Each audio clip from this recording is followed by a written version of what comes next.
When Mr. and Mrs. Porcupine had their first child, they were delighted, and now he needed a name. Should they call him Spike? No, Spike was too common. Should they call him Lance? No, Lance sounded too fierce. Should they call him Needle Rouser? No, Needle Rouser was too long. Prickles? Pokey?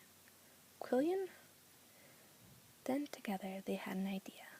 Let's call him Fluffy. It's such a pretty name, Fluffy. But soon there came a time when Fluffy began to doubt that he was Fluffy. He first became suspicious when he backed into the door and stuck fast. That was not a Fluffy thing to do. He was even more convinced when he accidentally slept on his back and poked holes into his mattress, a very unfluffy thing to do. When he tried to carry an umbrella, he knew the truth without a doubt. Fluffy definitely wasn't. There's the umbrella.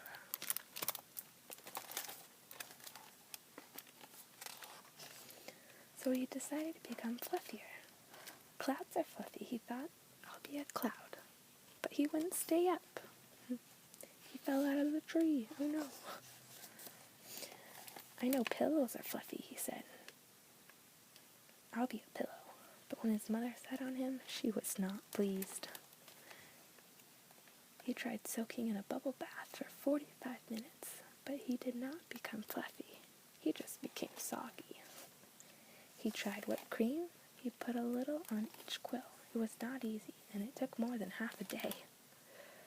Oh my goodness, but they did not make Fluffy fluffy. They should have named him Gooey, he sighed. Look at that silly porcupine with whipped cream all over him.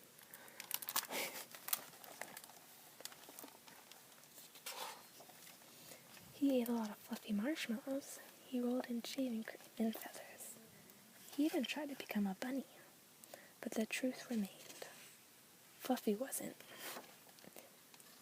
One afternoon, Fluffy set out for a walk, trying to think of ways to become fluffy. Before long, he met a very large rhinoceros. Grrr, said the rhinoceros. I'm going to give you a rough time. Fluffy didn't know what a rough time was, but he didn't like the sound of it at all.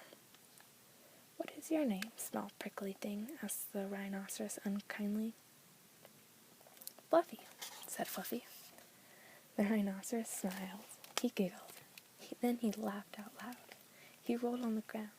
He jiggled and slapped his knees. He roared with laughter. A porcupine named Fluffy, howled the rhinoceros. Fluffy was embarrassed, but he tried to be polite. And what is your name? He inquired. I can't say it, giggled the rhinoceros. Hubert? Suggested Fluffy. Oh, help, I just can't say it. I'm laughing so hard, said the rhinoceros. Harold, or maybe Herman? Asked Fluffy. No, gasped the rhinoceros. It's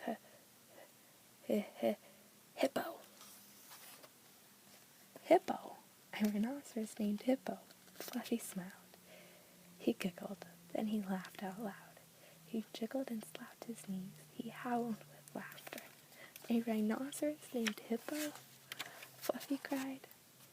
A porcupine named Fluffy, and a rhinoceros named Hippo. It was almost more than they could bear. Hippo and Fluffy rolled on the ground, giggling and laughing until tears came to their eyes.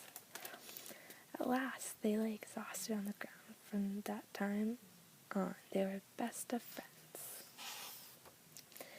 Fluffy didn't mind being fluffy anymore, even though he wasn't.